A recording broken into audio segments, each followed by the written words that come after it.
इतना कुछ सुनने के बाद भी जब ध्रुव ने सनी की बातों का कोई जवाब नहीं दिया तो सनी को लगने लगा कि ध्रुव उससे मुकाबला करने से पहले ही हार मान गया। लेकिन तभी सीढ़ियां उतरते हुए ध्रुव ने अपने कदमों को रोका और वापस से सीढ़ियां चढ़कर सनी के सामने आकर खड़ा हो गया।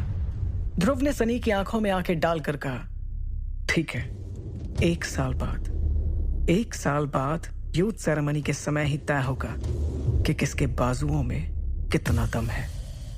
ध्रुव के मुंह से इतना सुनते ही वहां मौजूद सभी लोग हैरान हो गए और सनी को तो इस बात का यकीन ही नहीं हो पा रहा था कि ध्रुव ने उसकी दी हुई चुनौती को मान लिया था। उधर दूसरी तरफ ध्रुव की अंगूठी में बंद विदुर ने अपने आप से कहा, ये लड़का पता नहीं क्या चाहता है। इसको इतना कुछ समझाने के बाद भी इसने पंगा ले ही लिया। वहीं इरा को समझ नहीं आ रहा था कि वो ध्रुव के इस फैसले पर क्या करे। भले ही वो जान चुकी थी कि ध्रुव ने अपनी शक्ति का एक सितारा और आगे बढ़ा लिया था, लेकिन वो इस बात को भी नकार नहीं सकती थी कि अभी ध्रुव की शक्तियां इतनी नहीं बढ़ पाई थीं कि वो सनी का सामना कर सके। और तो और सबसे बड़ी बात ये थी कि ध्रुव 1 साल में ऐसा क्या कर लेगा जिससे कि वो सनी से मुकाबला करने के काबिल भी बन पाए। यही सब सोचते हुए इरा परेशान होते हुए वहां से उठी और ध्रुव के साथ ट्रेनिंग ग्राउंड से बाहर निकल गई। रास्ते में इरा ने नाराज होते हुए ध्रुव से कहा, आखिर तुम्हें क्या जरूरत थी ये सब कहने की? क्या मेरे इशारा करने के बाद भी तुम्हें कुछ समझ नहीं आया? साफ साफ नजर आ रहा था कि सनी तुम्हें उकसाना चाहता था ताकि तुम उसकी बात मान लो और फिर वो सबके सामने तुम्हारा मजाक बनाए। ध्रुव ने अपनी आवाज में भरोसे के साथ जवाब दिया, लेकिन ऐसा हुआ तो नहीं ना। और शायद तुमने इस बात पर गौर नहीं किया कि जब मैंने सनी की चुनौती को मान लिया तो उसके चेहरे का रंग कैसे उड़ गया था और वहां मौजूद लोगों की आंखों में भी मैंने अपने लिए उस भरोसे को देखा जो मुझे 3 साल पहले उन सब की आंखों में नजर आता था। इरा ने दोबारा अपनी उसी नाराजगी को जाहिर करते हुए कहा, ध्रुव, ये सब सुनने में बड़ा अच्छा लगता है, लेकिन मुझे एक बात बताओ कि क्या तुम्हारे पास कोई जादू है जिससे तुम उसकी चुनौती को टक्कर दे पाओगे? इरा की इस बात पर ध्रुव को वो पल अपनी नजरों के सामने नजर आने लगे जब थोड़ी देर पहले इरा सनी को मुकाबले में टक्कर दे रही थी। इरा को इस तरह से सनी का सामना करते हुए देखकर ध्रुव को भी एक पल के लिए ऐसा ही लग रहा था कि कहीं इरा के पास कोई जादुई शक्तियां तो नहीं। अगले ही पल ध्रुव ने इरा से पूछा, वैसे तुम्हारी शक्तियों का राज क्या है? क्या तुम्हारे पास मार्कस के लोगों से अलग शक्तियां हैं? क्योंकि जिस तरह से तुम सनी का मुकाबले में सामना कर रही थी उसे देखकर तो मुझे बिल्कुल भी तुम आम लड़कियों जैसी नहीं लगी। ध्रुव की इस बात पर इरा थोड़ा सा हड़बड़ाने लगी। उसे हड़बड़ाते हुए देखकर ध्रुव को ऐसा लगा जैसे कि उसकी कही हुई बातों में शायद कोई ना कोई सच्चाई जरूर छुपी हुई थी। तभी इरा ने अपनी उस हड़बड़ाहट को छुपाते हुए कहा, ध्रुव, बात को पलटाने की कोशिश मत करो। अब ये सोचो कि आखिर तुम उस सनी का मुकाबला करोगे कैसे? ध्रुव ने इरा को सीधा जवाब नहीं दिया। ये बात करते करते दोनों शौर्य महल पहुंच चुके थे। इरा अपने कमरे में चली गई और ध्रुव इरा के बारे में सोचते हुए महल के सबसे ऊपर बने अपने कमरे में आ गया। थोड़ी देर बाद अपने बेड पर बैठकर पानी पीते हुए उसने अपने आप से कहा, पता नहीं क्यों लेकिन इरा मुझे कभी कभी बहुत ही अजीब लगती है। तभी उसकी अंगूठी में से एक आवाज गूंजी, तुम बिल्कुल सही समझ रहे हो। वैसे भी इरा का तुम्हारे परिवार में शामिल होना किसी कुत्थी से कम नहीं है, और तो और उसका अतीत भी कोई नॉर्मल नहीं लगता है। तभी ध्रुव की अंगूठी में से तेज सफेद रोशनी बाहर निकली और उस रोशनी के साथ विदुर ध्रुव को एक झटका देकर उस अंगूठी से बाहर निकला। बाहर निकलते ही वो उसके इर्द गिर्द घूमने लगा। इस झटके से ध्रुव ने नाराजगी के साथ थोड़ा तेज आवाज में कहा, आचार्य, हर बार इस तरह से बाहर आना जरूरी है क्या? तब विदुर ने हंसते हुए जवाब दिया, क्या तुम बात बात पर इतना नाराज हो जाते हो? मुझे धमाके के साथ आना पसंद है, इसलिए मैं हमेशा इसी तरह से आऊंगा। तुम अगली बार थोड़ा होशियार हो जाना। अगले ही पल ध्रुव ने अपनी नाराजगी को भुलाते हुए पूछा, क्या आपको इरा के अतीत के बारे में कुछ पता है? ध्रुव की इस बात पर विदुर ने मुस्कुराते हुए कहा, हाँ, शायद मैं उसके बारे में थोड़ा बहुत जानता हूँ। इतना कहते ही विदुर ने ध्रुव के चेहरे पर इरा के बारे में सब कुछ जान लेने की इच्छा को समझ लिया और उसने ध्रुव से कहा, इरा के बारे में अभी तुम्हारे लिए जानना जरूरी नहीं है। वक्त आने पर तुम्हें खुद ब खुद सब कुछ पता चल जाएगा। फिलहाल मैं तुम्हें इरा के बारे में सिर्फ इतना बता सकता हूँ कि वो बहुत ही ताकतवर परिवार से संबंध रखती है। ध्रुव को इस बात का एहसास हो गया कि उसके आचार्य उसे इरा के बारे में और कोई नई बात नहीं बताने वाले। उसने अपने चेहरे से नाराजगी जाहिर करते हुए अजीब सा चेहरा बना लिया और अपनी अलमारी को खोलकर अमृत धारा के जार को देखने लगा। तब विदुर ने उसे तुरंत कहा, उस जार से दूरी बनाए रखो। तुम्हारी शक्तियों को अगले सितारे तक पहुंचाने में अभी हमें उसकी जरूरत पड़ेगी। इतना सुनते ही ध्रुव ने एक झटके के साथ उस अलमारी को बंद कर दिया और वापस बिस्तर पर आकर बैठ गया। इस बार विदुर ने नाराजगी जाहिर करते हुए कहा, तुम्हें मैंने इतना समझाया फिर भी तुमने आखिरकार उस सनी से पंगा ले ही लिया। ध्रुव ने विदुर को कुछ पल के लिए घूर कर देखा और फिर चिड़चिड़ाहट के साथ कहा, मैं तो सिर्फ उस मुकाबले से कुछ सीखना चाहता था, इसलिए वहां गया था। पंगा उसी ने लिया। अब उसने चैलेंज दे ही दिया तो आप मुझे कुछ ना कुछ तो सिखाएंगे ना। अभी मेरे पास सिर्फ वैक्यूम हैंड तकनीक है बस। विदुर ने तुरंत ही ध्रुव की बातों को समझते हुए कहा, ओह, तो तुम मुझसे जल्द से जल्द सब कुछ सीखना चाहते हो। ध्रुव ने मायूस होते हुए कहा, हाँ, और मुझे हर तकनीक के हाई लेवल को सीखना है। ध्रुव को उदास होते देखकर विदुर ने हंसते हुए कहा, ठीक है, तुम जरूर सीखोगे, आखिर तुम मेरे चेले हो। हालांकि फिलहाल तुम्हारी हालत बहुत ही खराब है, लेकिन तुम फिक्र मत करो, हमेशा तुम्हारी हालत इस तरह की बिल्कुल भी नहीं रहेगी। मैं तुम्हें मार्कस की सभी शक्तियां सिखाऊंगा। ये सुनकर ध्रुव बड़ा ही खुश हुआ और वो काफी उत्सुक नजर आ रहा था कि आखिर उसके गुरु विदुर उसे कौन कौन सी शक्तियां सिखाएंगे।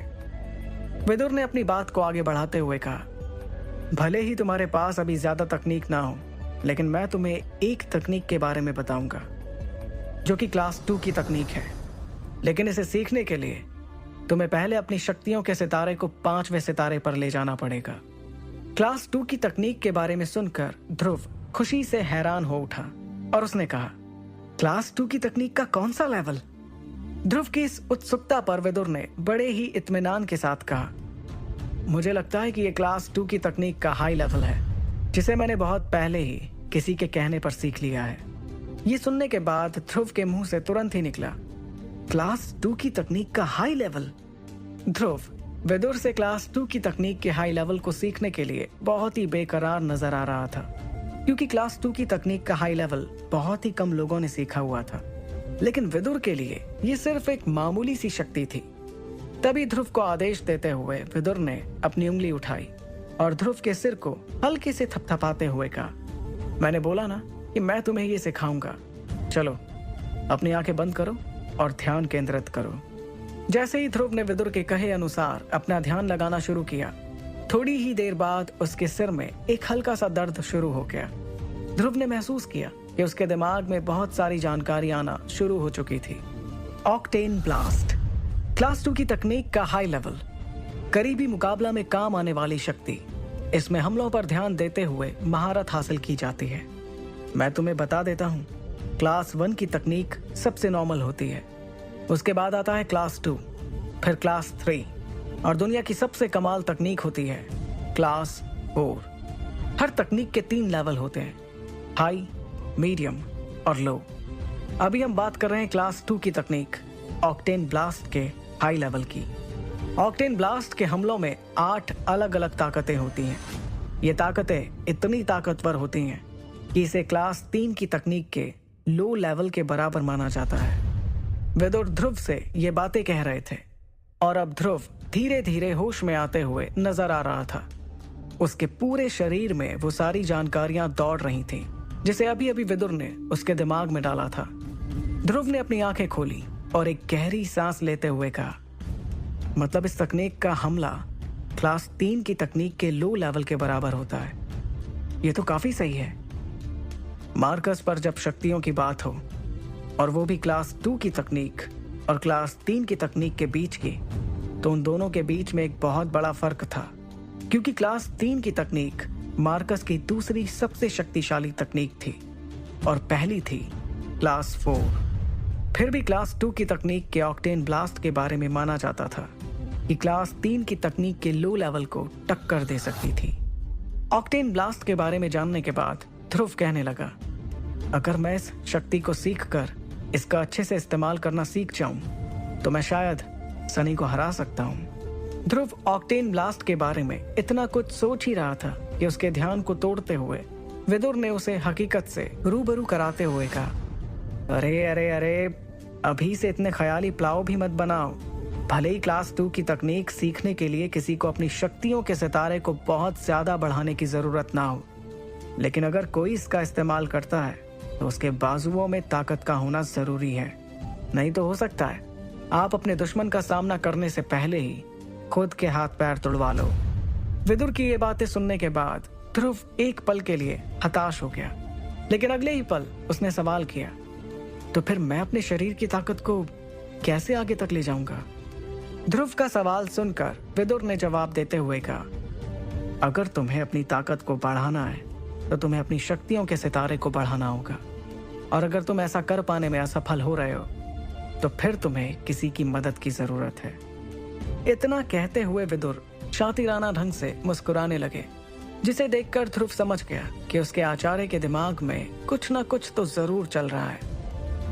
तब ध्रुव ने नाराजगी के साथ कहा, आप कह रहे हैं कि मुझे किसी की मदद की जरूरत है और आप मुझ पर हंस भी रहे हैं। इस पल जहां ध्रुव के चेहरे पर नाराजगी नजर आ रही थी, वहीं दूसरी तरफ विदुर उसे देखकर मुस्कुराते हुए नजर आ रहा था। हंसते हुए विदुर ने कहा, अपनी ताकत बढ़ाने के लिए जितना ज्यादा मार खाओगे उतना अच्छा होगा। ये कहकर विदुर लगातार हंस रहा था और ध्रुव ये देखकर बड़े गुस्से में नजर आ रहा था।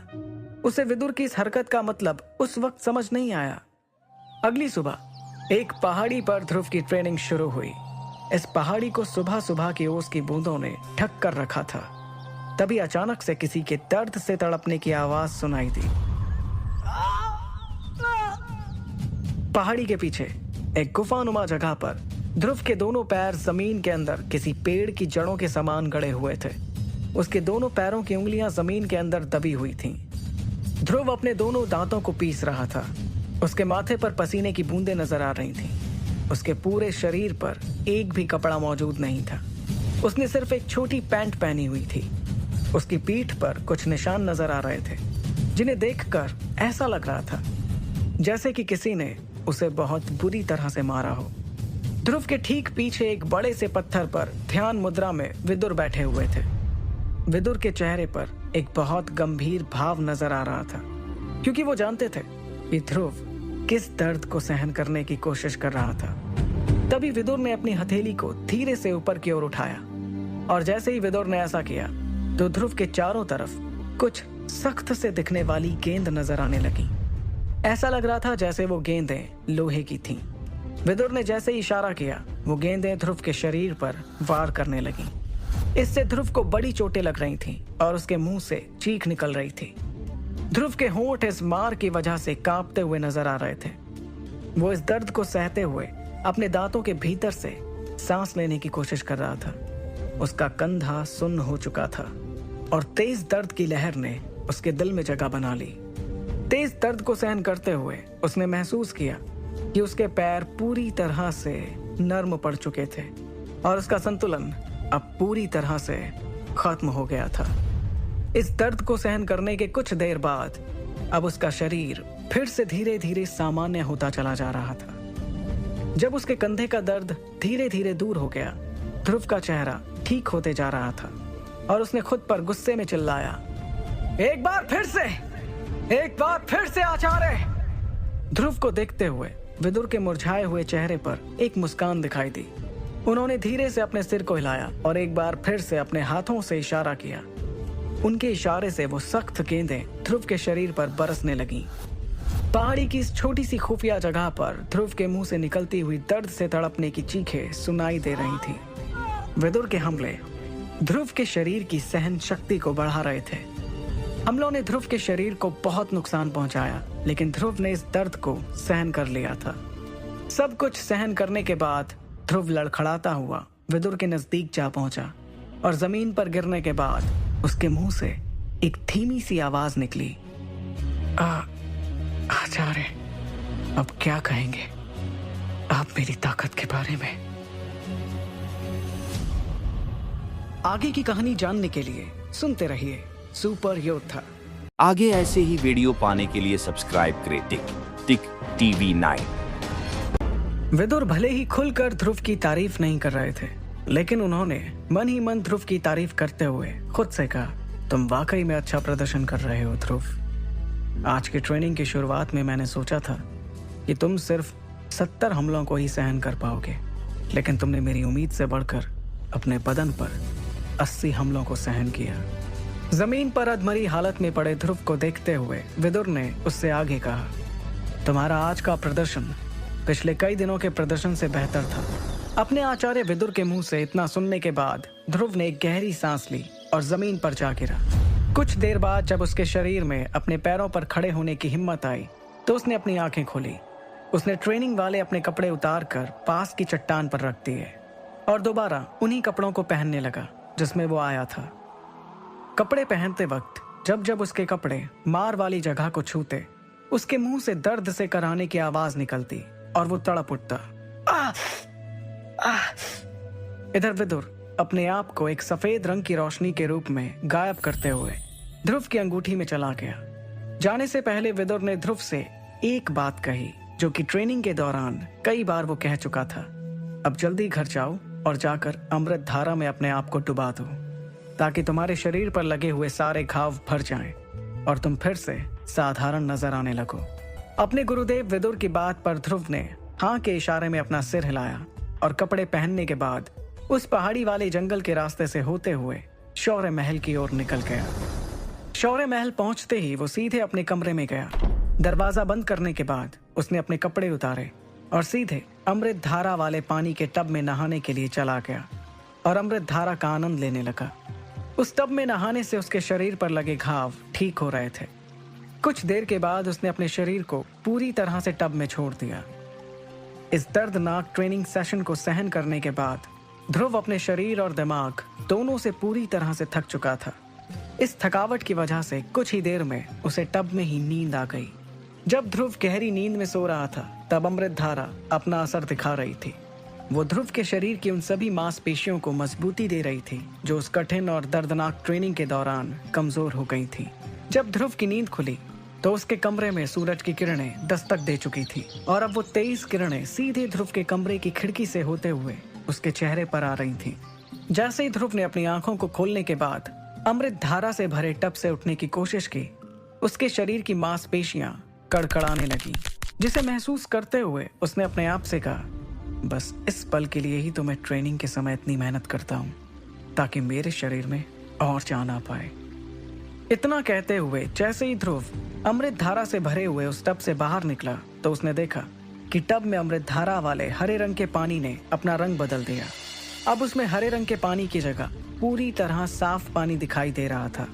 उस पानी को देखकर ध्रुव ने खुद से कहा, मुझे अमृत धारा का और इंतजाम करने के बारे में भी ध्यान रखना जरूरी है।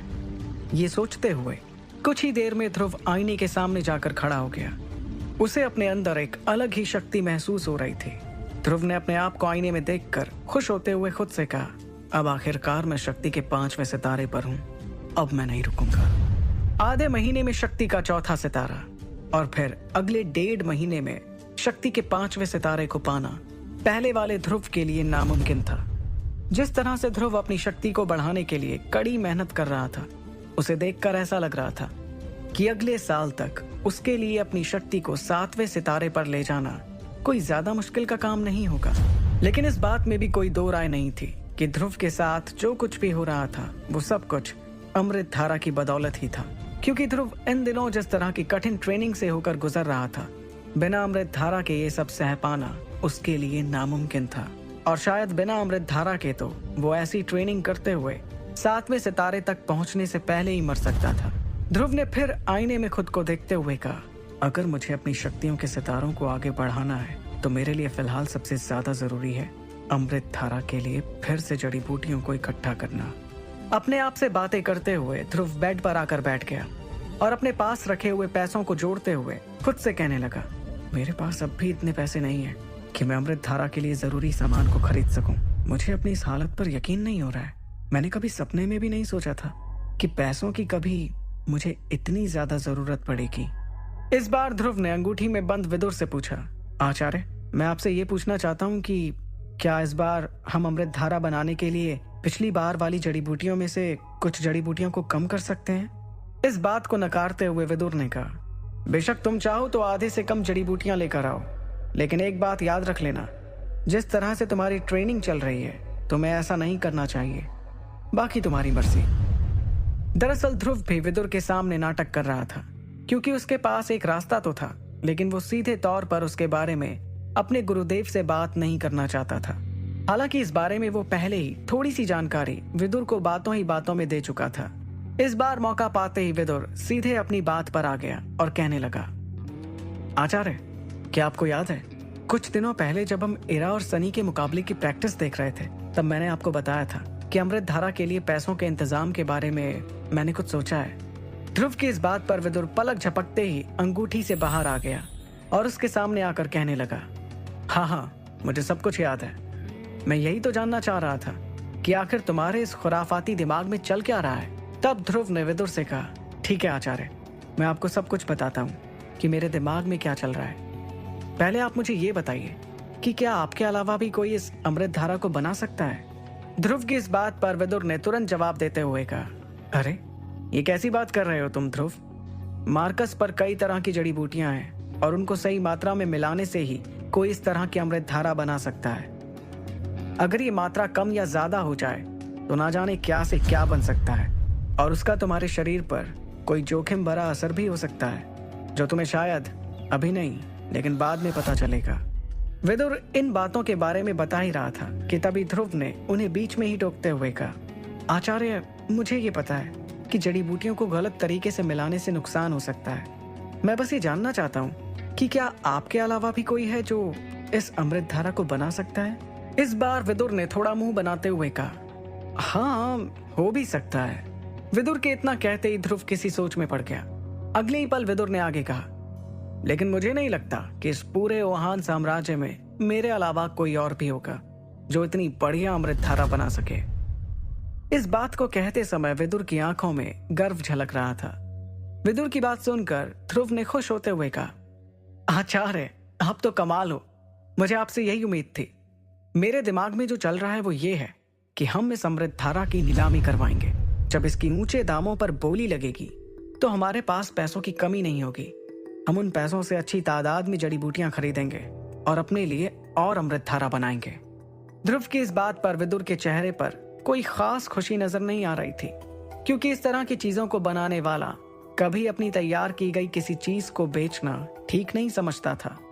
विदुर ने सपाट लहजे में ध्रुव से कहा, अगर तुम्हें यही ठीक लगता है तो देख लो, तुम्हारी मर्जी है। मैं कुछ नहीं कहना चाहता इसमें। जब ध्रुव ने जान लिया कि इस अमृत धारा की नीलामी से विदुर को कोई परेशानी नहीं है तो वो खुश हुआ और उसके पास अब जितने पैसे बाकी थे उससे उसने कुछ जड़ी बूटियों को खरीदने के बारे में सोचा। कुछ ही देर में ध्रुव बाजार में पहुंचकर बहुत ही जल्द वो जड़ी बूटियां खरीद कर ले आया, जिससे विदुर ने फिर से अमृत धारा बना ली। लेकिन सस्ती जड़ी बूटियों से इस बार विदुर ने जिस अमृत धारा को बनाया था उसका रंग पहले वाले हरे रंग के मुकाबले बहुत ही बेकार सा नजर आ रहा था। इस अमृत धारा को एक छोटी सी शीशी में सुरक्षित रखने के बाद आखिरकार ध्रुव ने एक गहरी सांस लेते हुए कुछ देर के लिए अपनी आंखें बंद कर लीं। कुछ देर बाद ध्रुव ने अपनी आंखें खोली और अपने पास सुरक्षित रखी हुई उस शीशी को लेकर मैसेडोरिया शहर की सबसे बड़ी नीलामी वाली जगह पर जाने के लिए निकल गया।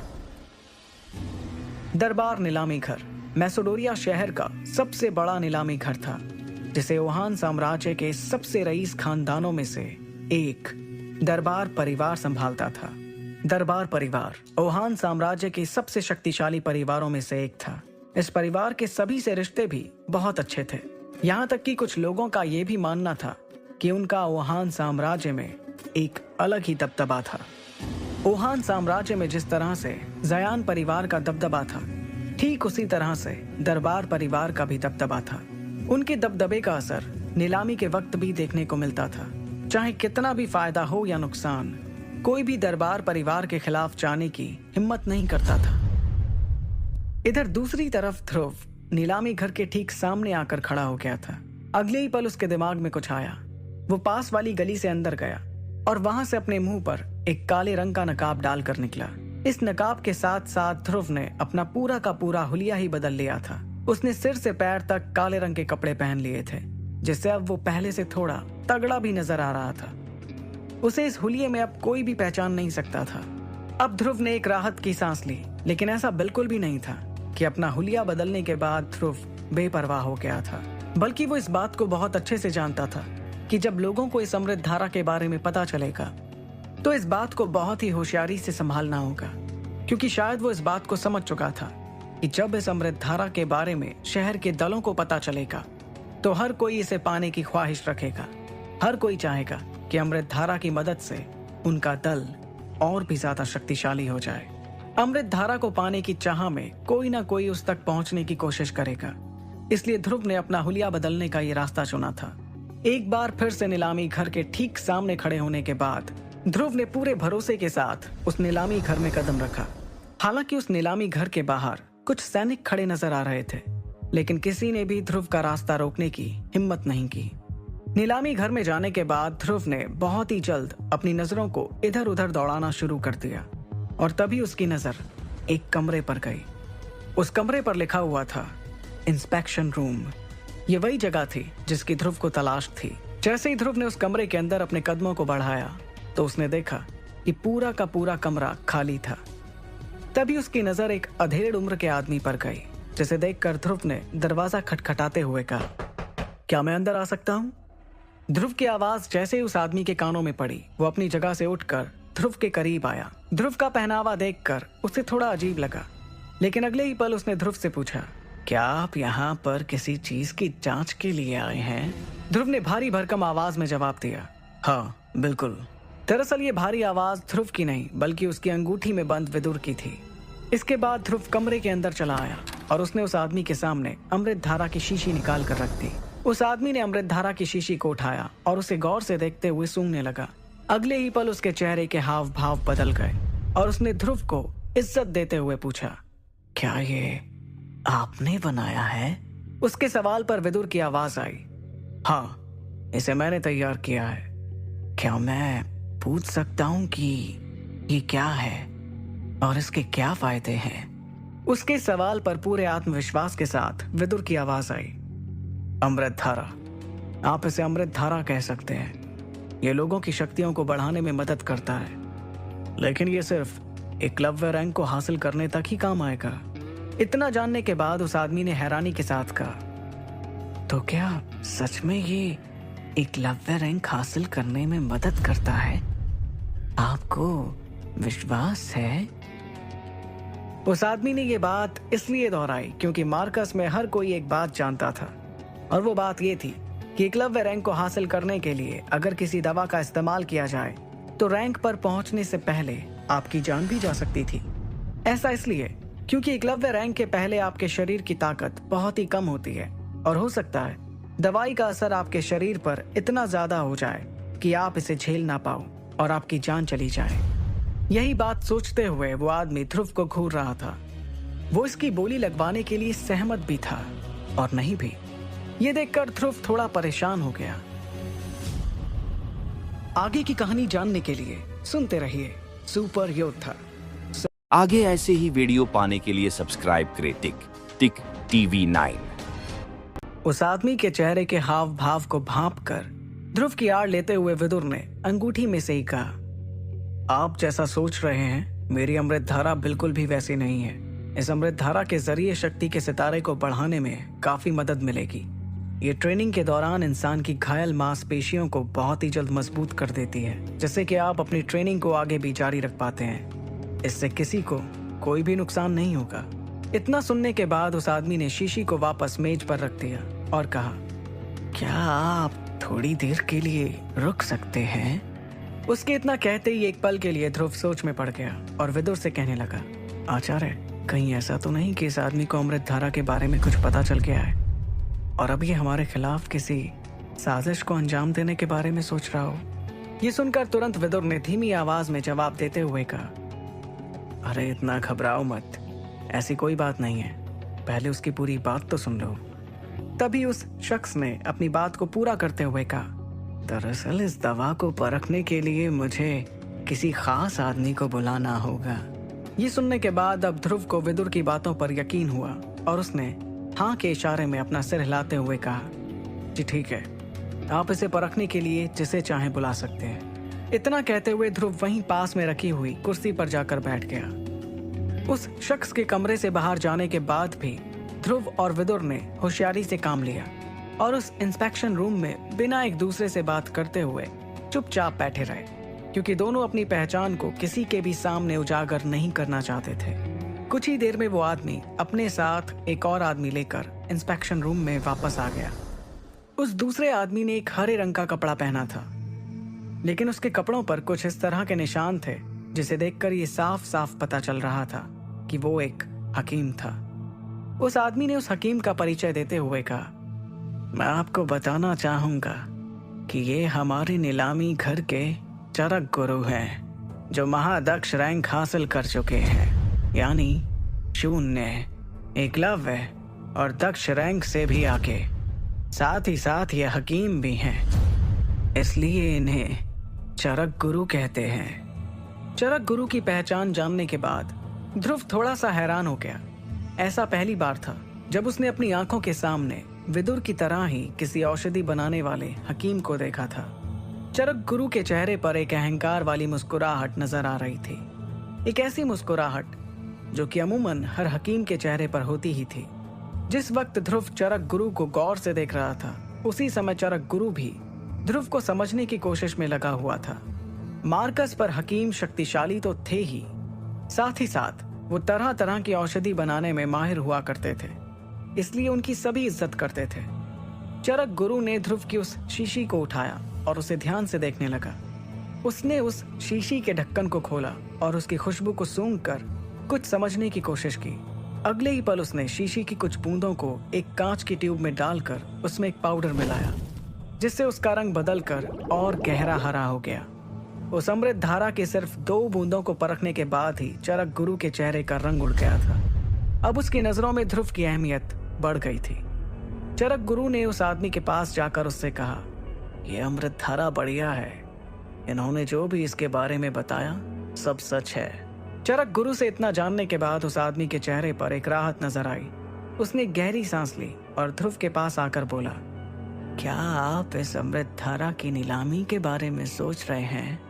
उस आदमी के इतना कहते ही ध्रुव ने बिना देर किए तुरंत जवाब दिया, हाँ, आपने बिल्कुल ठीक कहा, मैं इसकी नीलामी के बारे में ही सोच रहा था। क्या आप इसकी नीलामी जल्द से जल्द करा सकते हैं? ध्रुव की इस उत्सुकता को देखते हुए उस आदमी ने तुरंत ध्रुव के हाथों में एक काला कार्ड थमाते हुए कहा, हाँ जरूर, क्यों नहीं, आप इस कार्ड को अपने पास रख लीजिए और उस हॉल की ओर चले जाइए। इस वक्त हॉल में नीलामी चल ही रही है। अगर सब कुछ ठीक रहा तो आपकी इस अमृत धारा को भी वहां पर कोई ना कोई खरीदार जरूर मिल जाएगा। उसके इतना कहते ही ध्रुव ने हाँ के इशारे में अपना सिर हिलाया और जरा भी देर ना करते हुए उस काले रंग के कार्ड को लेकर हॉल की ओर अपने कदमों को बढ़ाने लगा। ध्रुव के इंस्पेक्शन रूम से निकलने के तुरंत बाद वो आदमी चरक गुरु के पास गया और धीरे से उससे पूछने लगा, चरक गुरु, क्या सही में वो आपको कोई हकीम नजर आता है? उनकी बात पर चरक गुरु ने तुरंत जवाब दिया, हाँ, वो सही में एक हकीम है। उसकी आवाज में जो भरोसा नजर आ रहा था, उससे मुझे साफ लग रहा है कि वो झूठ नहीं बोल रहा था। इतना कहने के बाद चरक गुरु ने कुछ सोचते हुए आगे कहा, लेकिन मुझे ये समझ नहीं आ रहा है कि वो आखिर आया कहाँ से है, क्योंकि जहाँ तक मुझे मालूम है मेसोडोरिया शहर में ऐसा तो कोई हकीम है ही नहीं जो कि एकलव्य रैंक को हासिल करने के लिए अमृत धारा को बना सके। चरक गुरु की इस बात पर उस शख्स ने तुरंत सवाल करते हुए कहा, अगर आप कहें तो मैं उसके बारे में कुछ पता लगाने की कोशिश करूं। ये सुनकर चरक गुरु ने बिना देर किए कहा, नहीं नहीं, अभी नहीं। सभी हकीम बड़े ही अजीबोगरीब तरह के होते हैं। अगर उसे इस बात की जरा भी भनक लग गई कि कोई उसकी जासूसी कर रहा है तो फिर वो और भी ज्यादा सतर्क हो जाएगा। फिलहाल ऐसा कोई भी कदम गलती से भी मत उठाना। इतना कहने के बाद चरक गुरु ने उस आदमी के पास आकर धीरे से कहा, तुम उसके लिए कुछ ऐसा करो जिससे कि उसे हमारी नीलामी से कोई ना कोई फायदा पहुंचे। और इसके लिए तुम्हें क्या करना है मेरे ख्याल से तुम इस बारे में अच्छे से जानते हो। उस आदमी ने एक शातिर मुस्कान के साथ कहा, जी मैं समझ गया, आपका मतलब क्या है, काम हो जाएगा। इंस्पेक्शन रूम से बाहर जाने से पहले चरक गुरु ने उस आदमी से कहा, और हाँ, एक बात हमेशा याद रखना, भले ही अमृत धारा लाने वाला वो शख्स हमारा अच्छा दोस्त ना बन पाए, लेकिन हमें ऐसी कोई गलती नहीं करनी है जिससे कि वो हमारा दुश्मन बन जाए, वरना नतीजा ना तुम जानते हो और ना ही मैं। उधर दूसरी तरफ नकाबपोश ध्रुव ने उस हॉल के अंदर अपना कदम रखा जहां नीलामी चल रही थी। इस बड़े से हॉल में रोशनी कम और अंधेरा ज्यादा था। हॉल के बीचों बीच लाल रंग का गाउन पहने एक लड़की खड़ी थी। उस लड़की के ठीक ऊपर रोशनी का एक गोल घेरा पड़ रहा था और पूरे हॉल में सिर्फ उस लड़की पर ही रोशनी थी। उस लड़की के वहां पर खड़े होते ही लोगों की तालियों की गड़गड़ाहट से पूरा हॉल गूंज रहा था। इस माहौल को देखकर ध्रुव भी हैरान रह गया। हॉल के बीचों बीच लाल गाउन में खड़ी वो लड़की किसी भी चीज की नीलामी के लिए अपनी आकर्षित कर देने वाली मीठी आवाज का इस्तेमाल कर रही थी। ये उसकी आवाज का जादू ही था जो एक साधारण सी चीज की कीमत को भी आसमान तक पहुंचा देता था। हॉल में ध्रुव ने अपनी नजरों को चारों तरफ दौड़ाया और अपने लिए ऊपर की तरफ एक खाली जगह ढूंढकर बैठ गया। इस जगह पर बैठकर ध्रुव अब उस लड़की को अच्छे से देख पा रहा था। वहां बैठने के थोड़ी देर बाद आसपास से आती आवाजों को सुनकर उसे इस बात का अंदाजा लग गया कि नीलामी में आए आधे से ज्यादा लोग सिर्फ उस लड़की को देखने के लिए ही वहां पर आए हुए थे। ये लड़की दरबार महल की हर नीलामी को संभालने वाली सायरा दरबार थी। मैसोडोरिया शहर में सायरा की खूबसूरती के चर्चे चारों तरफ फैले हुए थे। उसका गोरा रंग, पतली गर्दन और तीखे नयन नक्श से किसी की नजर नहीं हटती थी और वो जो कुछ भी पहनती उसमें वो किसी भी अप्सरा से कम नहीं लगती थी। हॉल के बीचों बीच खड़ी सायरा को देखने के बाद ध्रुव ने हॉल में बैठे सभी लोगों की तरफ नजरें घुमाना शुरू किया। तभी उसकी नजर एक ऐसे शख्स पर पड़ी जिसे देखकर वो पूरी तरह से हैरान हो गया और उसके मुंह से निकला, बाबा यहाँ पर? अपने पिता अरेंद्र को वहां देखने के बाद कुछ वक्त के लिए उसकी नजरें उन पर ही ठहर गईं और उसने मन ही मन में कहा, क्या बाबा को भी इस लड़की में कोई दिलचस्पी है जो वो यहाँ पर आए हुए हैं? लेकिन अपने पिता को लगातार हैरानी से देखने के बाद अगले ही पल उसे इस बात का एहसास हुआ कि वो उनके बारे में गलत सोच रहा था, क्योंकि अरेंद्र की नजर सायरा पर नहीं बल्कि नीलामी के लिए आने वाली किसी चीज का इंतजार कर रही थी। ध्रुव ने अपने पिता की तरफ देखते हुए अपने आप से कहा, आखिर बाबा इस नीलामी में क्या लेने आए हुए हैं? थोड़ी देर में ध्रुव की नजरें उसी मैसोडोरिया शहर के दो दूसरे दल, आमिश दल और लश्कार दल के लीडर्स पर गई। उन सभी को वहां पर देखने के बाद ध्रुव ने कुछ सोचते हुए खुद से कहा, आखिर इस हॉल में ऐसी कौन सी चीज की नीलामी होने वाली है जिसके लिए इन सभी दलों के लीडर्स को नीलामी में आना पड़ा? हो ना हो कोई खास बात तो जरूर है जो ये तीनों एक साथ यहाँ पर दिखाई दे रहे हैं। उन्हें देखने के बाद एक बार फिर से ध्रुव की नजर सायरा पर गई और उसने इस बार उसे देखते हुए मन ही मन में कहा, मुझे तो लगता है कि इस लड़की की खूबसूरती और आवाज का जादू ही कुछ ऐसा होगा जिससे हर कोई इसकी ओर खिंचा चला आता होगा। नीलामी के वक्त जब बोली लगाने वाले लोगों को ये देखती होगी तो उस समय यहाँ का माहौल कुछ और ही हो जाता होगा। ध्रुव सायरा के बारे में मन ही मन ये सब कुछ सोच ही रहा था कि उसने देखा कि सायरा ने अपने दोनों हाथों को मिलाते हुए 2 बार ताली बजाई। उसका ये इशारा मिलते ही वहां रखी एक मेज पर रखे लाल रंग के कपड़े पर सफेद रंग की रोशनी पड़ी। उस लाल रंग के कपड़े के नीचे कुछ रखा हुआ था। अगले ही पल सायरा की मीठी आवाज उस हॉल में गूंजी, ये आप सभी के लिए है। आज नीलामी घर में एक अनमोल चीज नीलामी के लिए आई है। मैं उम्मीद करती हूँ कि यहाँ बैठे सभी लोगों को ये चीज बहुत ही दिलचस्प लगेगी और आज उसकी बोली बहुत ऊंचाई तक पहुंचेगी। सायरा के अगले ही इशारे पर एक लड़की उस मेज के पास पहुंची और उस चीज को ढके हुए लाल रंग के कपड़े को हटा दिया, जिससे सबकी नजरों के सामने ध्रुव की लाई हुई अमृत धारा की वो हरे रंग की शीशी दिखाई देने लगी। सायरा ने अपने कदमों को उस शीशी की ओर बढ़ाया और उसे अपने हाथों में उठाने के बाद हॉल में बैठे हुए हर शख्स को वो हरे रंग की अमृत धारा दिखाने लगी। हॉल में बैठे सभी लोगों की नजरें इस वक्त सायरा के हाथ में मौजूद उस अमृत धारा की शीशी पर टिकी हुई थी। सभी लोगों का ध्यान तोड़ते हुए सायरा ने अपनी मीठी आवाज में कहा, अमृत धारा। इस शीशी में आप लोगों को जो हरे रंग के पानी जैसी चीज नजर आ रही है उसे अमृत धारा कहते हैं। यह अमृत धारा एकलव्य रैंक के नीचे के लोगों के लिए बहुत ही फायदेमंद है। एकलव्य रैंक को हासिल करने के लिए जो लोग मेहनत कर रहे हैं उनकी ट्रेनिंग में ये बहुत मदद कर सकती है। अगर यहाँ बैठे लोगों में से कोई अपने बच्चों या पोते पोतियों को जल्द से जल्द एकलव्य बनते हुए देखना चाहता है तो ये उन लोगों के लिए बिल्कुल सही चीज है। सायरा के मुंह से निकलने वाले एक एक शब्द ने उस हॉल में आए हुए सभी लोगों को उसकी बातों पर सोचने के लिए मजबूर कर दिया था। सायरा नीलामी के दौरान जैसे जैसे लोगों को अमृत धारा के बारे में बताई जा रही थी, सभी उसकी बातों में खोते जा रहे थे। लेकिन कुछ लोग ऐसे भी थे जो इस अमृत धारा के बारे में जानना चाहते थे। उन्हीं में से किसी एक ने सायरा से सवाल किया, अमृत धारा, तो क्या ये सही में शक्तियों के सितारे को जल्दी जल्दी बढ़ाने में मदद करती है? इस सवाल के जवाब में सायरा ने बड़े ही प्यार से मुस्कुराते हुए कहा, जी हाँ, बिल्कुल सही। इस अमृत धारा की जांच हमारे चरक गुरु ने की है। इसे अपनी शक्तियों को बढ़ाने के लिए इस्तेमाल किया जा सकता है। इसमें किसी को कोई भी परेशानी नहीं होगी। इस बात के लिए मैं आप सभी को भरोसा दिलाती हूँ। सायरा ने जैसे ही अमृत धारा पर भरोसा दिलाने के लिए चरक गुरु का नाम लिया, उसके बाद जिन लोगों को इस पर थोड़ा बहुत शक हो रहा था, अब उन्होंने भी इस बारे में सवाल उठाने बंद कर दिए। यहाँ हर कोई जानता था कि चरक गुरु की जांच की हुई औषधि कभी भी गलत साबित नहीं हो सकती थी। यहाँ तक कि हॉल में मौजूद तीनों दलों के लीडर्स भी चरक गुरु को बहुत मानते थे। अमृत धारा के लिए इस तरह का माहौल देखकर अब कोने में बैठे हुए नकाबपोश ध्रुव ने एक गहरी सांस ली और मन ही मन कहा, ऐसा लग रहा है कि आज अमृत धारा के लिए बहुत बढ़िया बोली जाने वाली है। मन ही मन खुद से इतना कहने के बाद ध्रुव का ध्यान अपने पिता अरेंद्र की ओर गया। उसने अपने पिता के चेहरे को ध्यान से देखने के बाद गौर किया कि वो शायद अमृत धारा में दिलचस्पी ले रहे थे।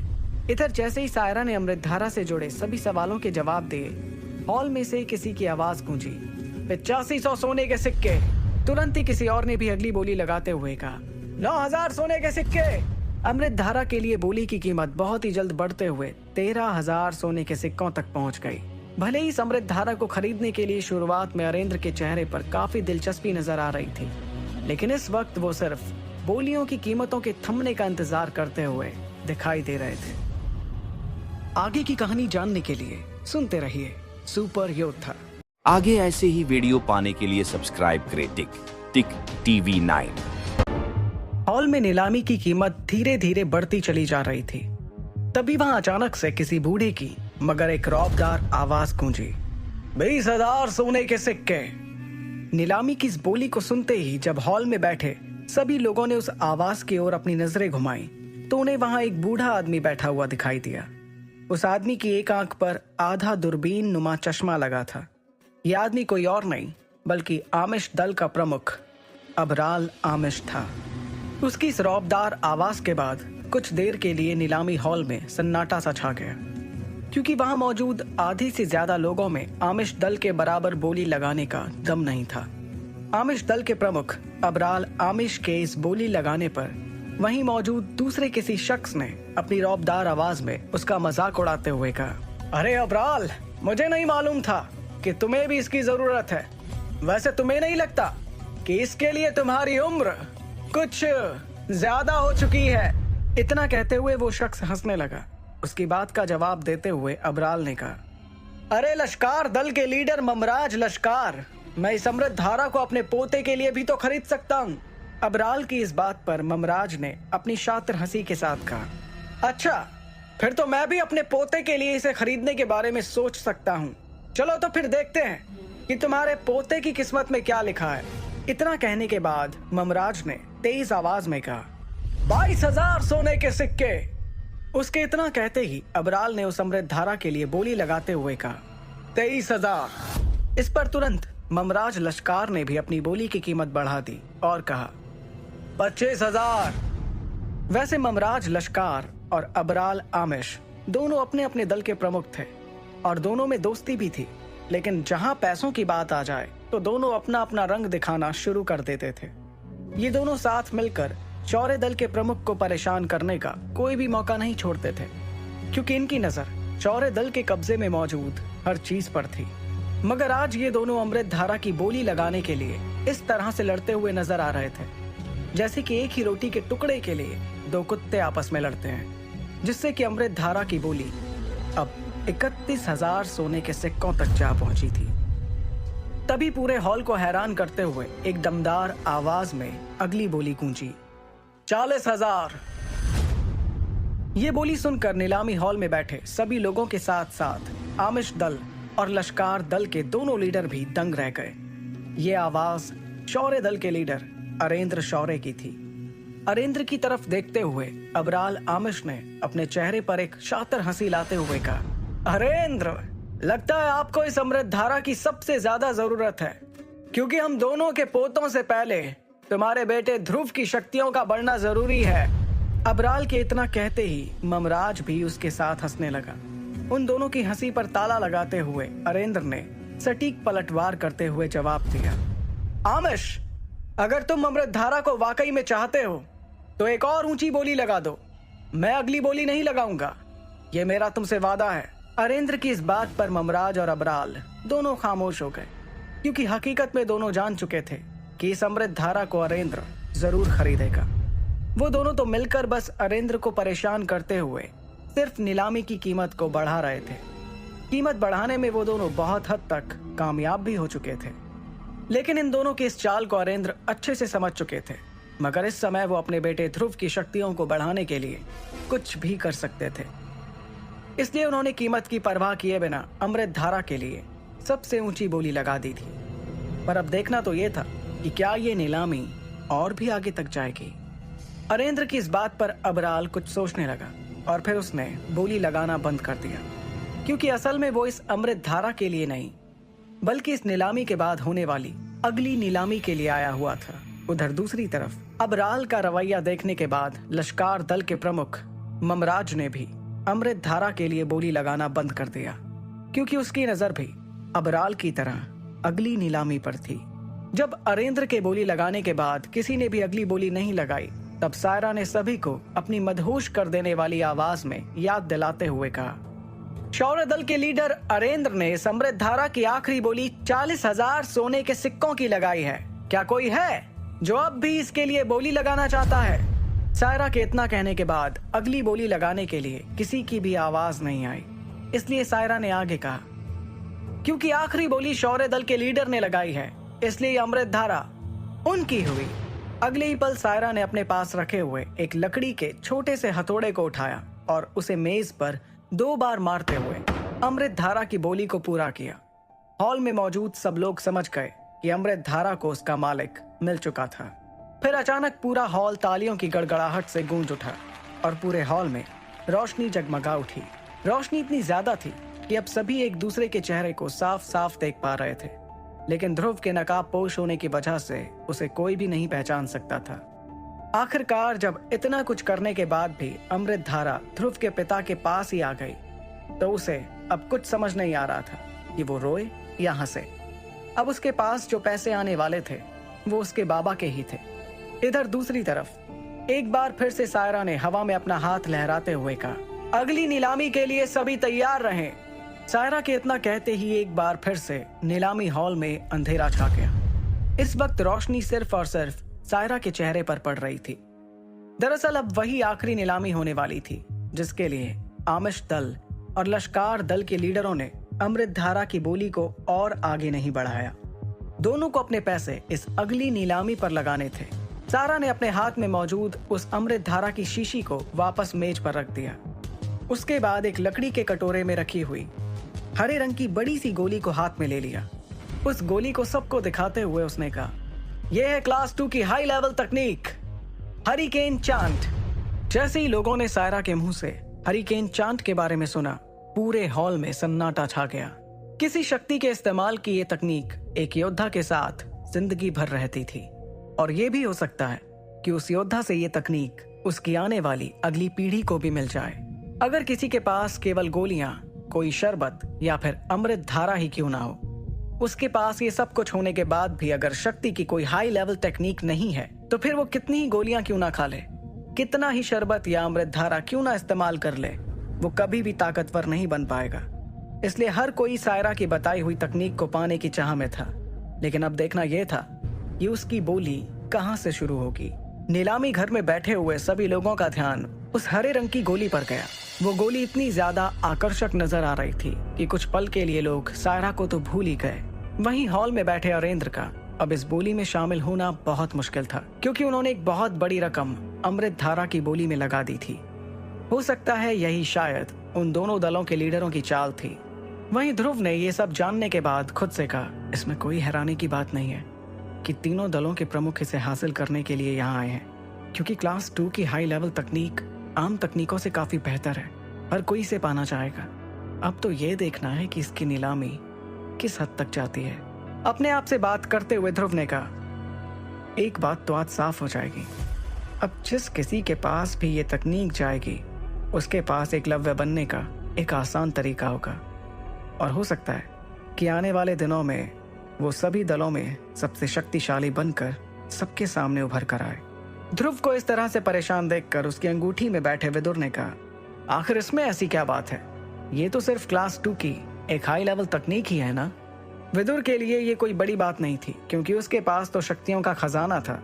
लेकिन अपने आचार्य से इस तरह की बात सुनकर ध्रुव के मुंह से सिर्फ इतना निकला, आप इसे सिर्फ एक नॉर्मल टेक्निक कह रहे हैं? आपको लगता है कि इसमें कोई खास बात नहीं? और फिर उसने मन ही मन में कहा, आचार्य से इस बारे में बात करना मतलब अपना ही सर खपाना है।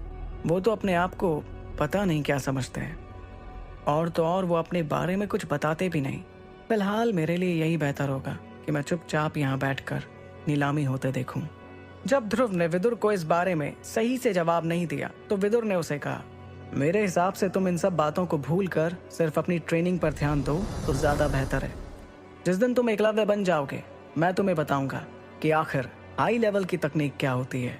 अपने आचार्य की इस बात पर ध्रुव ने जवाब देते हुए कहा, उम्मीद करता हूं कि मैं बहुत जल्द एकलव्य रैंक तक पहुंच जाऊं। उधर सायरा ने सभी लोगों का ध्यान अपनी ओर खींचते हुए उस गोली को अपने हाथ में लिया और अपनी मदहोश कर देने वाली आवाज में कहा, हर कोई इस तकनीक को लेकर इस बात का अंदाजा लगा सकता है कि इसे हासिल करने के बाद उसकी शक्तियां कहां से कहां पहुंच जाएंगी।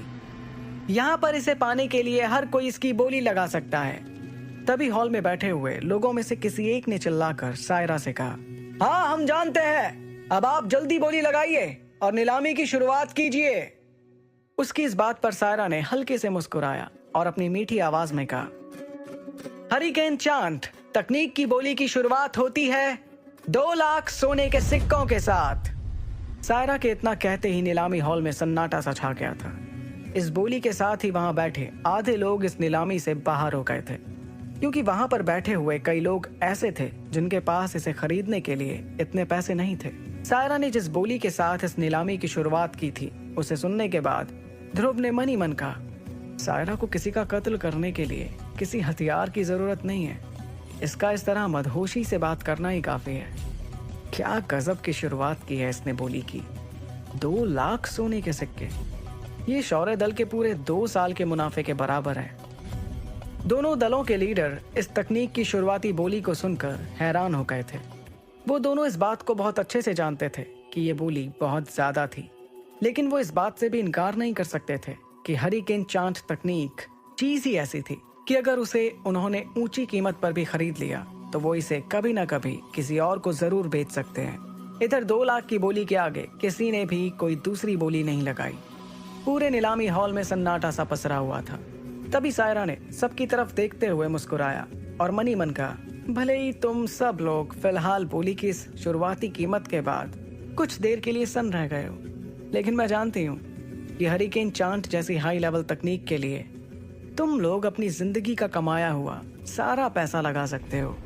सायरा मन में इतना सोच ही रही थी कि तभी एक अधेड़ उम्र के आधे गंजे आदमी की आवाज नीलामी हॉल में गूंजी, 2,10,000 सोने के सिक्के। अरेंद्र ने जैसे ही उस बोली लगाने वाले शख्स की ओर देखा तो उसे नजर आया कि वो तो एक व्यापारी था। इस व्यापारी की मिसोडोरिया शहर में हथियारों की दुकान थी और उसने लगभग पूरे हथियारों के बाजार पर अपना दबदबा बनाकर रखा हुआ था। हालांकि वो तीनों दलों के लीडरों से मुकाबला नहीं कर सकता था, लेकिन फिर भी वो काफी ताकतवर था। उस हथियारों के व्यापारी की बोली लगाने के तुरंत बाद किसी की एक बार और बोली लगाने की आवाज गूंजी। 2,30,000 सोने के सिक्के। जब हॉल में मौजूद सभी लोगों ने उसकी ओर देखा तो सबको पता चला कि ये भी मैसेडोरिया शहर का एक बहुत बड़ा व्यापारी था। इस व्यापारी की बाजार में दवा की कई दुकानें थी। ये भी तीनों दलों के लीडरों से मुकाबला तो नहीं कर सकता था, लेकिन ये व्यापारी भी काफी शक्तिशाली था।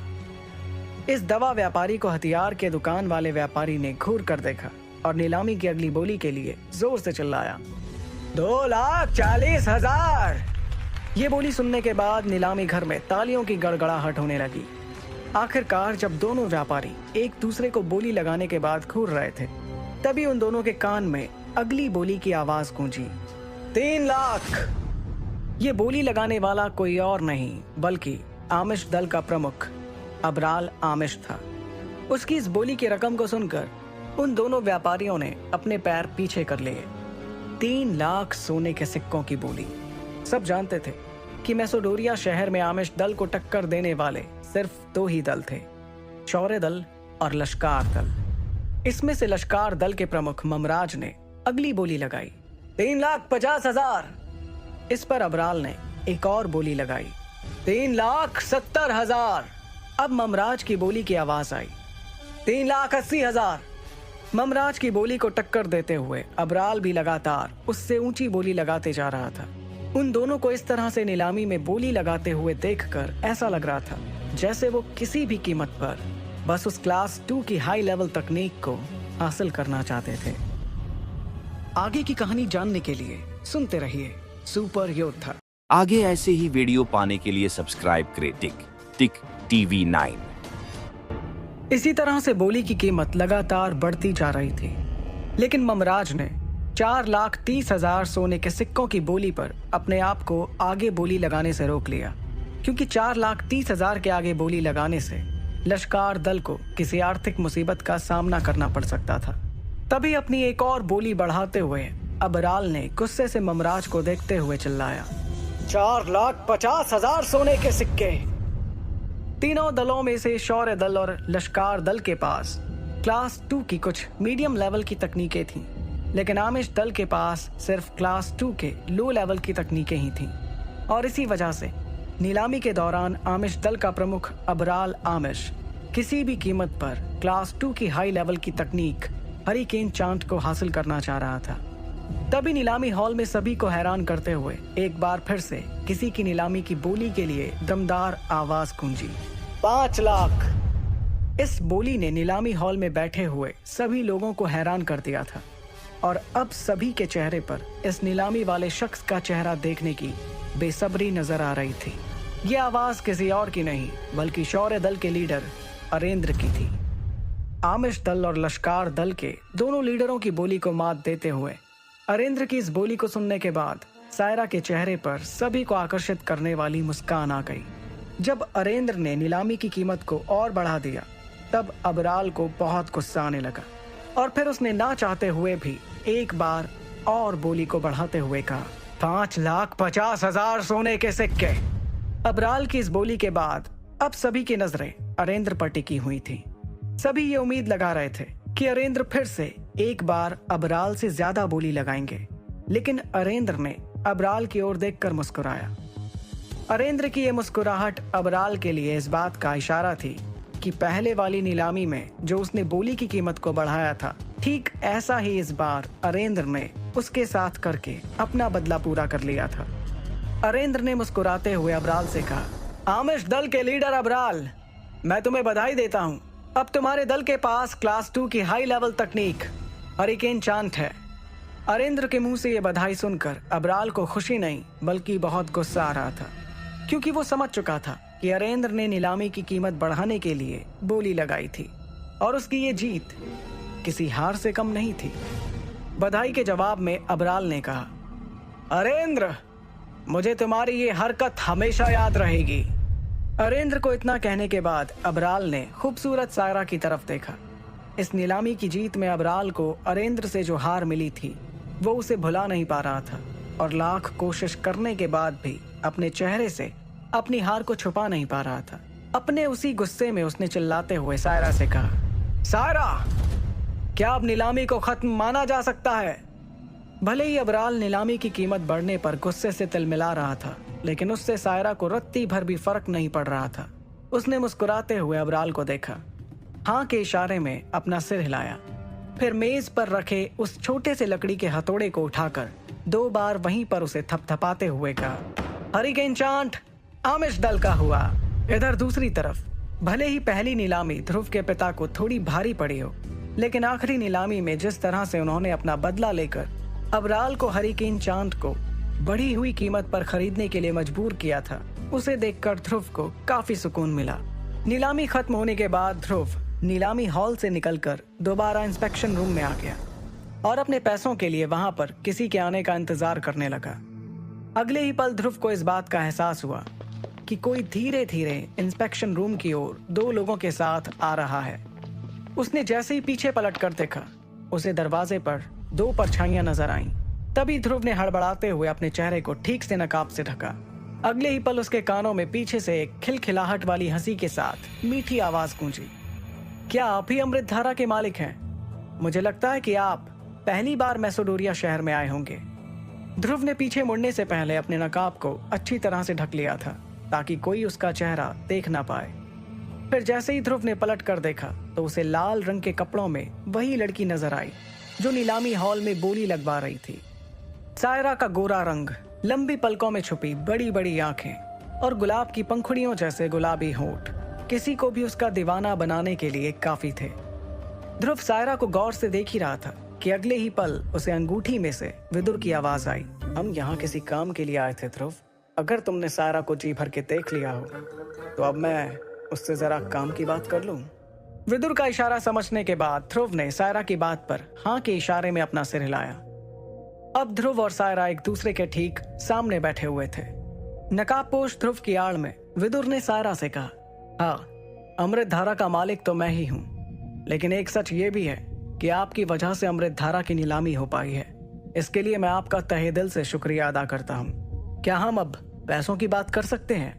ध्रुव की ओर से आए इस जवाब से सायरा को थोड़ा अजीब सा लगा, क्योंकि जो भी उससे बात करता था उसकी खूबसूरती में खो जाता था, लेकिन ध्रुव सायरा के चेहरे की तरफ देखे बिना ही उससे बात कर रहा था, मानो उस पर सायरा की खूबसूरती का कुछ भी असर नहीं हो रहा था। फिर भी सायरा ने मुस्कुराते हुए कहा, पैसों की आप चिंता मत कीजिए, लेकिन अभी उसके लिए आपको थोड़ा इंतजार करना होगा, क्योंकि अभी अमृतधारा की कुछ कागजी कार्रवाई करना बाकी है। नकाबपोश ध्रुव को देखते हुए सायरा ने मन ही मन में सोचा, आखिर ये है कौन, कहां से आया है और इसने अपने मुंह को नकाब से क्यों छुपा रखा है? जब बहुत कोशिश करने पर भी उसे ध्रुव के बारे में कुछ भी पता नहीं चल पा रहा था, तब सायरा ने अपने पास खड़े चरक गुरु की ओर देखा और सीधे ध्रुव से पूछा, मैंने आज तक किसी ऐसे हकीम को नहीं देखा जिसके पास अपनी खुद की पहचान ना हो। क्या मैं तुम्हारा नाम जान सकती हूँ? सायरा के सवाल पर ध्रुव एक पल के लिए थोड़ा सा हड़बड़ा गया। मौके को संभालते हुए विदुर ने ध्रुव की ओर से थोड़ी सख्त आवाज में कहा, अगर मुझे पैसों की जरूरत है और मैं उसके लिए खुद चलकर तुम्हारे पास आया हूँ, तो इसका ये मतलब तो नहीं है कि मुझे अपना नाम भी बताना ही होगा। ध्रुव की बातों से सायरा को समझ आ गया कि वो अपने बारे में कुछ भी बताना नहीं चाहता था। तब सायरा ने उसकी नाराजगी को समझते हुए कहा, कोई बात नहीं, मैं तो सिर्फ तुम्हारा नाम जानना चाहती थी, लेकिन अगर तुम अपने बारे में कुछ भी बताना नहीं चाहते तो कोई बात नहीं, मैं तुम्हें किसी चीज के लिए मजबूर नहीं करूंगी। इतना कहते हुए सायरा धीरे से मुस्कुरा दी। उसी वक्त ध्रुव की नजर सायरा के गोरे पैर पर पड़ी। भले ही ध्रुव सायरा के सामने उसकी खूबसूरती की तारीफ नहीं कर रहा था, लेकिन उसे सायरा से बात करने का मन तो कर रहा था, क्योंकि वो जानता था कि आने वाले समय में उसे सायरा की बहुत ज्यादा जरूरत पड़ सकती थी। ध्रुव ने अपने आप से कहा, मुझे सायरा को समझने की जरूरत है। वो सिर्फ एक देखने की चीज नहीं है, बल्कि वो एक सबसे बेहतरीन नीलामी करवाने वाली एक कलाकार है। एक ऐसी कलाकार जो अगर पत्थर को भी अपने हाथ में रखकर नीलामी के लिए खड़ी हो जाए तो देखते ही देखते उसकी कीमत आसमान छू जाएगी। सायरा से बात करने के दौरान ध्रुव काफी चौकन्ना था, क्योंकि वो जानता था कि सायरा तरह तरह की बातें करते हुए उसके बारे में ज्यादा से ज्यादा बातें पता करना चाहती थी। वहीं जब सायरा अपने मकसद में कामयाब नहीं हुई तो उसने सीधे सीधे उसके बारे में जानने की कोशिश की। विदुर ने बड़ी ही चालाकी से सायरा और चरक गुरु के सवालों का जवाब भी दिया और खुद के बारे में उन्हें रत्ती भर भी खबर नहीं लगने दी। ध्रुव इस बात को अच्छे से जानता था कि अगर उसके साथ विदुर नहीं होता तो ये सब कुछ संभव नहीं हो पाता। विदुर के चालाकी से बात करने की वजह से सायरा को ध्रुव के बारे में कुछ भी पता नहीं चल पाया। जब सायरा भी इस बात को समझ गई कि वो अपने बारे में कुछ भी नहीं बताना चाहता था, तो सायरा ने भी उसके बारे में अब कुछ भी पूछना बंद कर दिया। अगले ही पल सायरा ने अपने पास से एक क्रिस्टल कार्ड निकाला जिस पर दरबार परिवार का एक निशान बना हुआ था।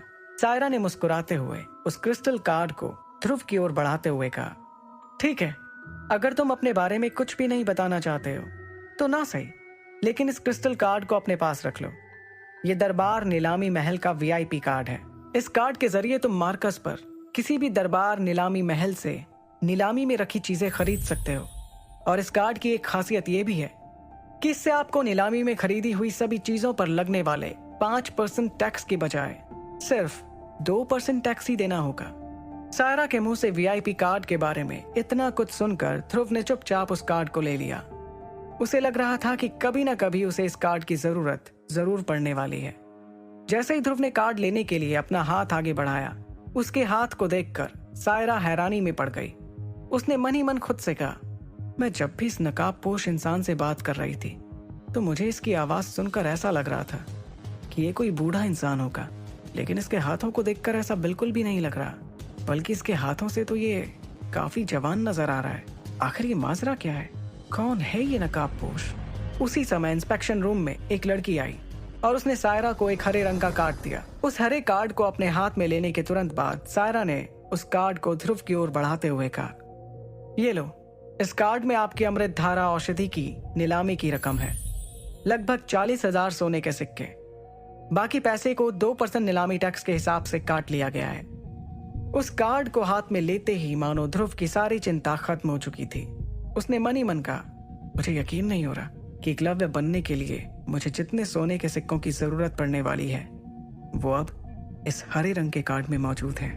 क्योंकि अब ध्रुव के हाथों में कार्ड आ चुका था और उसके पास वहां पर रुकने की कोई और वजह नहीं थी, इसलिए उसने तुरंत सायरा से कहा, ठीक है, धन्यवाद, तो क्या अब मैं जा सकता हूँ? इस पर सायरा ने मुस्कुराते हुए जवाब दिया, हाँ, जरूर, क्यों नहीं। और हाँ, अगर आप आगे भी कभी किसी चीज की नीलामी कराना चाहें तो मुझे याद कर सकते हैं। इस बात पर ध्रुव ने हाँ के इशारे में अपना सिर हिलाया और दरबार नीलामी महल से बाहर निकल गया। जैसे ही सायरा के सामने से नकाबपोश ध्रुव की छाया धीरे धीरे गायब हो रही थी, उसके चेहरे की मुस्कान भी धीरे धीरे गायब हो रही थी। ध्रुव को दरबार नीलामी महल के बाहर तक छोड़कर आने के बाद सायरा वापस अपनी कुर्सी पर जाकर बैठ गई। उस इंस्पेक्शन रूम में सायरा के साथ चरक गुरु और एक दूसरा शख्स भी मौजूद था। इंस्पेक्शन रूम की कुछ देर की खामोशी को तोड़ते हुए सायरा ने कहा, चरक गुरु, क्या आपको सही में ऐसा लगता है कि ये नकाबपोश जो भी था वो एक अच्छा हकीम है? सायरा के इस सवाल पर बिना देर किए चरक गुरु ने जवाब देते हुए कहा, हाँ बिल्कुल, इसमें कोई शक नहीं कि वो नकाबपोश जो भी था एक बहुत ही अच्छा हकीम है। बल्कि मैं तो ये कहूँगा कि वो मुझसे भी ज्यादा अच्छा हकीम है, क्योंकि जिस अमृत धारा को उसने तैयार किया है उसे तो मैं चाह कर भी नहीं बना सकता हूँ।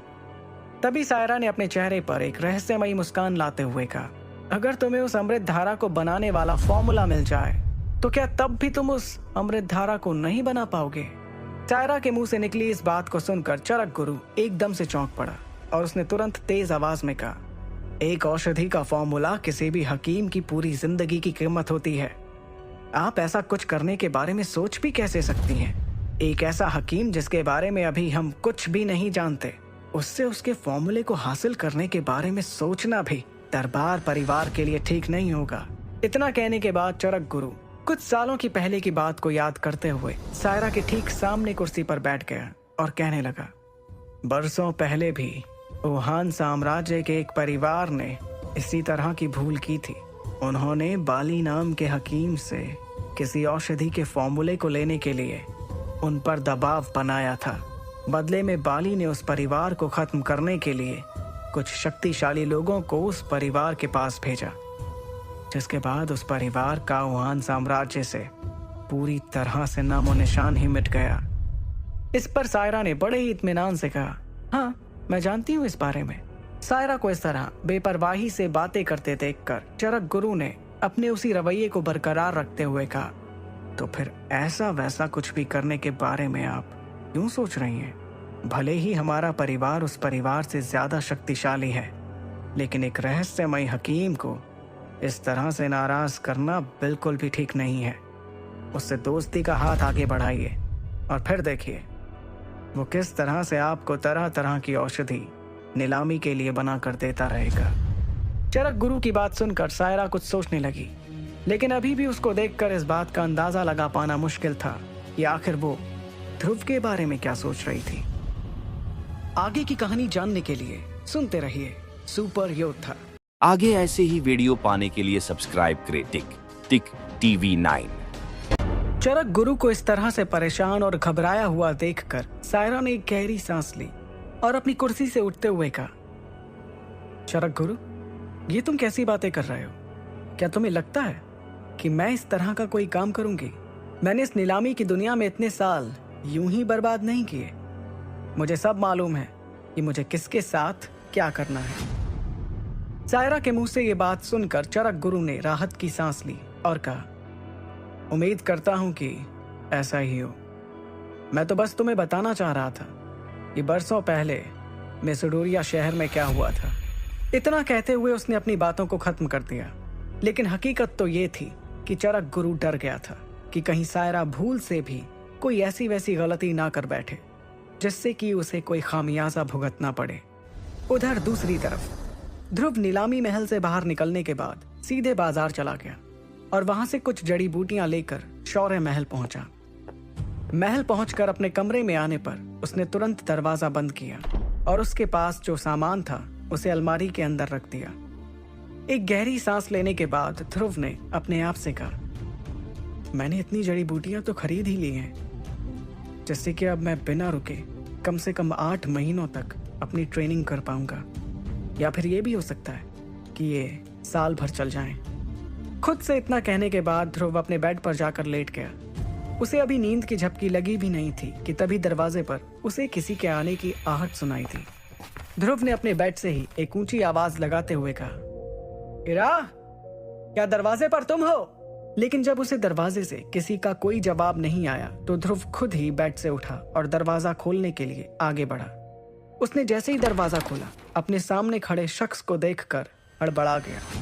ध्रुव ने अपनी उसी हड़बड़ाहट के साथ कहा, बाबा, आप इस वक्त यहाँ? क्या आपको किसी चीज की जरूरत है? अगर ऐसा था तो आप मुझे नीचे बुला लेते। आपने यहाँ आने की परेशानी क्यों उठाई? अपने बेटे को इस तरह से हड़बड़ाता देखकर अरेंद्र ने उसके सर पर हाथ रखते हुए कहा, तुम्हें मुझे देखकर इतना परेशान होने की जरूरत नहीं है ध्रुव। और हाँ, मैं यहाँ इसलिए आया हूँ ताकि अपने बेटे से मिल सकूं। क्या मैं अपने बेटे से बस मिलने के लिए नहीं आ सकता? ध्रुव अपने पिता की बात का कोई जवाब देता उससे पहले ही अरेंद्र ने अपनी बात को आगे बढ़ाते हुए कहा, मैं जानता हूं कि तुम पिछले 2 महीने से मुझसे छिपने की कोशिश कर रहे हो। भले ही तुम्हें मुझसे कुछ नहीं चाहिए, लेकिन तुम मेरे बेटे हो, तो मैं तुम्हें अपनी मर्जी से कुछ दे ही सकता हूं। इतना कहने के बाद अरेंद्र ने अपने बेटे ध्रुव के कंधे पर हाथ रखा और दोनों कमरे में जाकर बेड पर बैठ गए। अरेंद्र ने आगे कहा, क्या तुम आज भी उस दिन के लिए अपने आप को दोषी समझते हो? अगर लारा तुमसे अलग होना चाहती है तो ये उसकी ही बदकिस्मती है। मैं तुम्हें किसी से कम नहीं मानता और मुझे तुम पर पूरा यकीन है कि एक दिन तुम अपने आप को जरूर साबित करके दिखाओगे। अपने पिता के मुंह से ये बात सुनने के बाद उसकी हड़बड़ाहट दूर हो चुकी थी और उसने अपने पिता की बात का पूरे जोश के साथ जवाब दिया, हाँ बाबा, 3 साल बाद मैं जरूर लारा का मुकाबला करने के लिए मैदान में उतरूंगा और सबको साबित करके दिखा दूंगा कि मैं भी किसी से कम नहीं हूं। इतना कहने के बाद ध्रुव ने अपने पिता के चेहरे की तरफ देखा। उसके पिता खुश तो नजर आ रहे थे, लेकिन उनके चेहरे पर चिंता की कुछ लकीरें भी साफ दिखाई दे रही थी, जिन्हें देखने के बाद ध्रुव ने मन ही मन में कहा, बाबा ने मुझे साफ साफ तो नहीं कहा, लेकिन मैं ये समझता हूँ कि मेरे लिए ये बहुत बड़ी चुनौती है, क्योंकि लारा अंबर दल से जुड़ी हुई है, जो कमजोर तो बिल्कुल भी नहीं है। मन ही मन इतना सोचने के बाद ध्रुव अपने पिता की ओर देखकर मुस्कुराया और उनसे कहा, बाबा, मैं जानता हूं कि कुछ ऐसी चीजें हैं जिनसे मुझे खुद निपटना होगा, लेकिन आप इसके लिए बिल्कुल भी परेशान ना हो। मैं सब कुछ संभाल लूंगा। अपने बेटे को इस तरह से बातें करते देख अरेंद्र को बहुत अच्छा लगा और उन्होंने उससे कहा, तुम बिल्कुल मेरी तरह ही हो। अगर आज तुम्हारे दोनों बड़े भाई यहाँ पर होते तो तुम्हें इस तरह से बातें करते देखकर उन्हें बड़ी खुशी होती।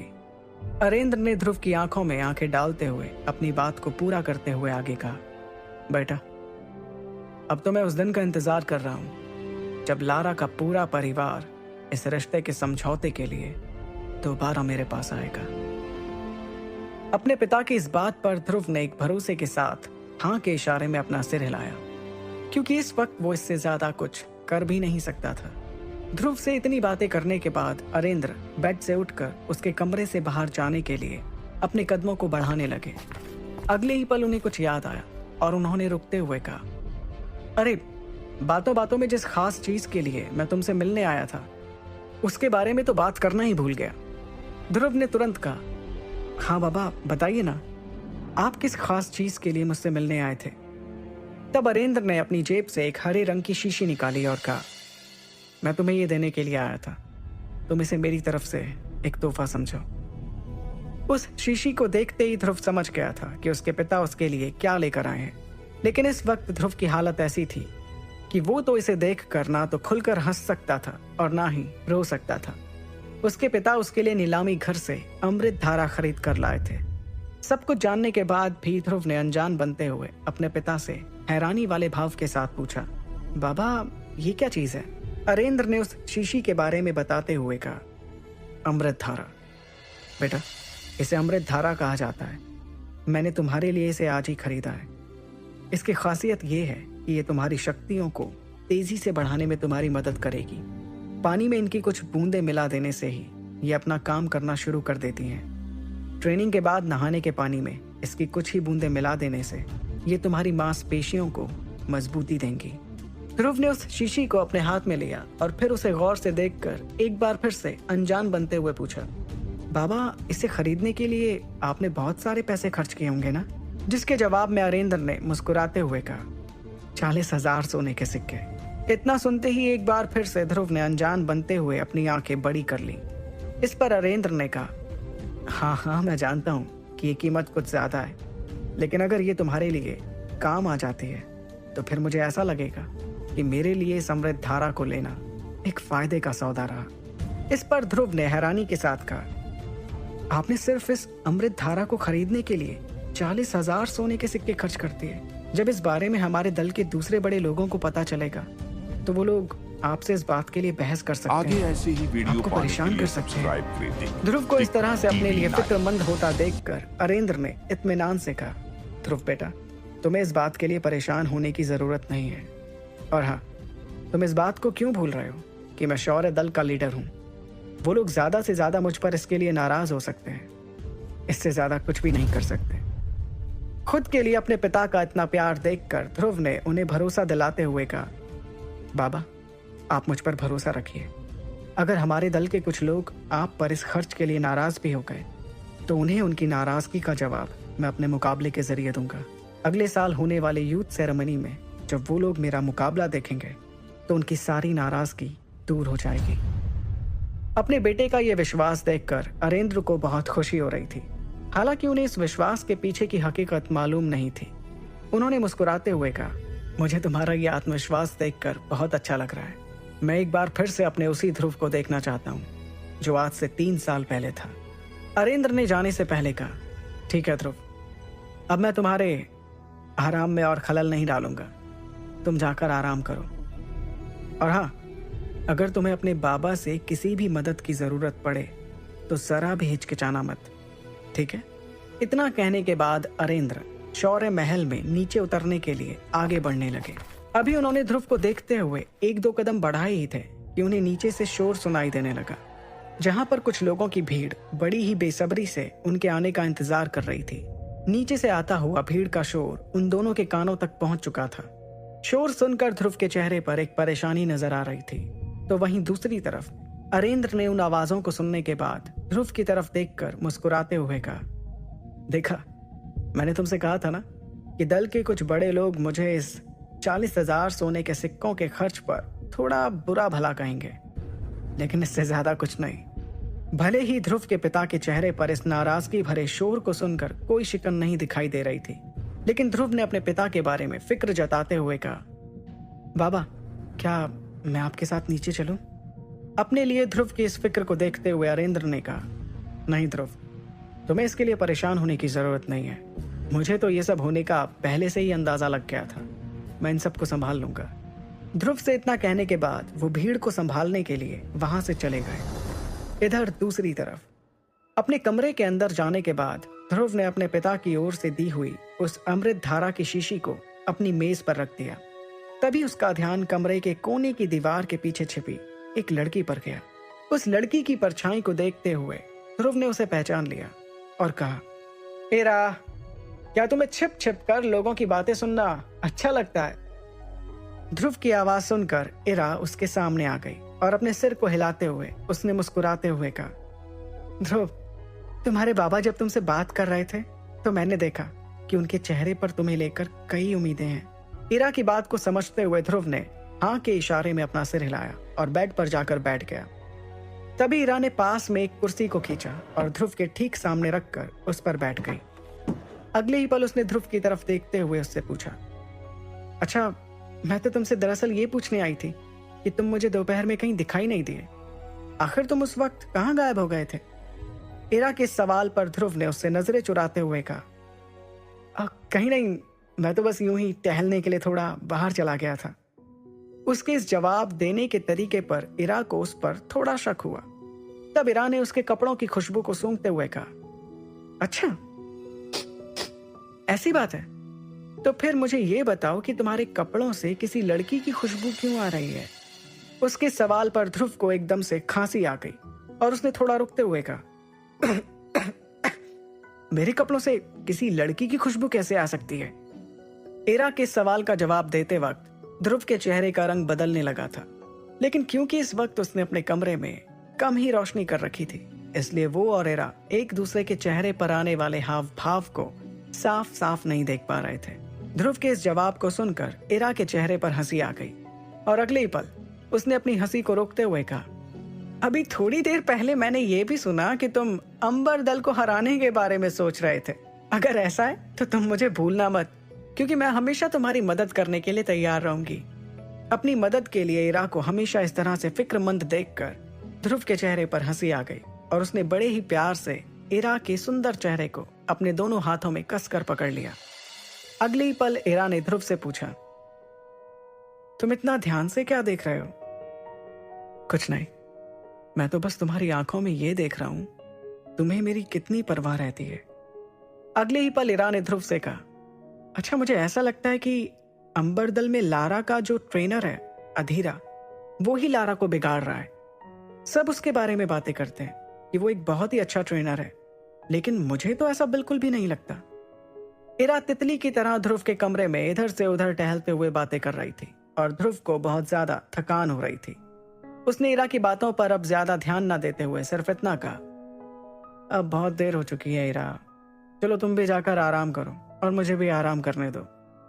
ध्रुव की इस बात को इरा ने ना चाहते हुए भी मान लिया और बाहर जाने के लिए हाँ के इशारे में अपना सिर हिलाया और फिर अगले ही पल उसके कमरे से निकलकर नीचे जाने लगी। इरा जैसे ही अपने कमरे की तरफ आगे बढ़ रही थी, उसे नीचे के एक कमरे में झगड़े का शोर सुनाई देने लगा। ये वही शोर था जो अरेंद्र की ओर से अमृत धारा पर किए गए 40,000 सोने के सिक्कों को लेकर हो रहा था। इरा ने इस शोर की वजह जानने के मकसद से अपने कदमों को उस कमरे की ओर मोड़ दिया। उस कमरे के पास पहुंचते ही अंदर से आती हुई आवाजों को सुनकर इरा को पूरा मामला समझ आ गया था। इरा ने अपने आप से कहा, अच्छा, तो इस वजह से ये लोग अरेंद्र अंकल को परेशान कर रहे हैं। अगले ही पल इरा ने अपने दाहिने हाथ को हवा में ऊपर की ओर उठाया। उसके हाथ में एक गोल्ड कार्ड था। इस कार्ड को 1 लाख सिक्कों के बराबर माना जाता था। अपने हाथ में उस कार्ड को लहराते हुए इरा कमरे के अंदर गई। इरा के कमरे के अंदर आते ही वहां मौजूद सभी लोगों का ध्यान अब उस कार्ड पर था। अब उस कमरे में पूरी तरह से खामोशी छा गई थी। अब सभी इरा के कुछ कहने का इंतजार करते हुए नजर आ रहे थे। आगे की कहानी जानने के लिए सुनते रहिए सुपर योद्धा, सिर्फ पॉकेट एफएम पर।